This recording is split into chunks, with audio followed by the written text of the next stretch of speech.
Honda training সেন্টারে আসছিলাম আপনাদেরকে কিছু তথ্য শেয়ার করার জন্য।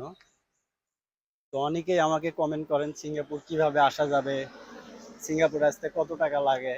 তো ওই কারণে আমার পিছনে ওই যে বিল্ডিংটাই হলো হন্ডা ট্রেনিং সেন্টার সিঙ্গাপুর।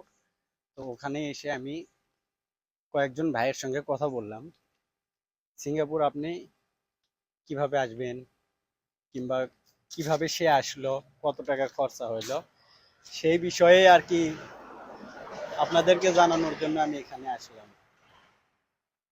তো মূলত সে ভাই বলল তাকে একটা এজেন্সির মাধ্যমে, বাংলাদেশ এজেন্সির মাধ্যমে সে এসেছে 14 লক্ষ টাকা খরচা করে। তাকে স্পেশাল পাস দিয়ে আনা হয়েছে সিঙ্গাপুরে।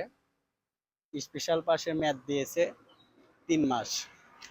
তো সে 1.5 মাস 2 মাস হলে এসেছে। 2 মাস শেষ হলে, ট্রেনিং করা শেষ হলে, স্কিল করা শেষ হলে সে চলে যাবে দেশে। দেশে গিয়ে আবারও আইপি করে সিঙ্গাপুর রিটার্ন আসবে। সেই ক্ষেত্রে ভাইয়ের কাছ থেকে শুনলাম 14 লক্ষ টাকা দিয়ে এসেছে, তার মুড খুব একটা ভালো না।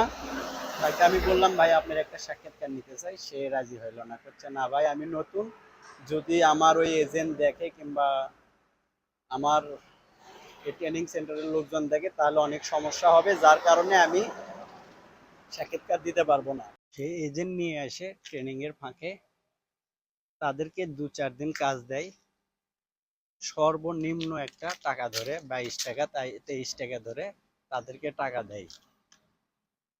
তো তারা রান্না করে খাইতেছে তাদের নিজের খরচায়। তো তারা অনেক সমস্যায় ভোগান্তির ভিতরে আছে। যাই হোক, তারা কষ্ট করে শুধু আশা করে আছে ট্রেনিংটা শেষ করে দেশে গেলে তারা আইপি করে আবারও সিঙ্গাপুর রিটার্ন হবে। তো এই মুহূর্তে যে লাইনটা আছে সিঙ্গাপুর আসার, সেটা হলো স্পেশাল পাস। স্পেশাল পাসে এসে স্কিল করে আবার দেশে ফেরত যাইতে হয়। 13 থেকে 14 লক্ষ টাকা খরচা হইতেছে। তো এটার আপনার মতামত কি, অবশ্যই কমেন্ট বক্সে জানাবেন। সবাই ভালো থাকবেন, আল্লাহ হাফেজ।